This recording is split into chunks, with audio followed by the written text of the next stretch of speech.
Сәлем достар, бүгін көпшіліктің сұрауымен малина вареньесін жасайтын боламыз. Ол үшін бізге малина, қант, лимон согы қажет болады. Ең бірінші малинаны іріктеп теріп аламыз.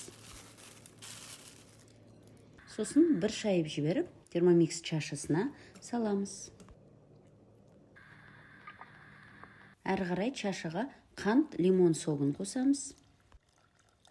30 секунд 5-ші жылдамдықта араластырып аламыз. Дайын болды. Әрі қарай 9 минут 90 градус 1-ші жылдамдықта қайнатамыз. Егер вареньені ұзағырақ сақтағыңыз келсе, онда қантты 1-1 қосыңыз. Яғни 1 килограмм малинаға 1 килограмм қант. Мен онша қантты көп пайдаланбайтындықтан 2 есе аз қостым. Вареньеміз дайын болды. Стерилденген банкаларға құйып, қараңғы салқын жерде сақтаймыз.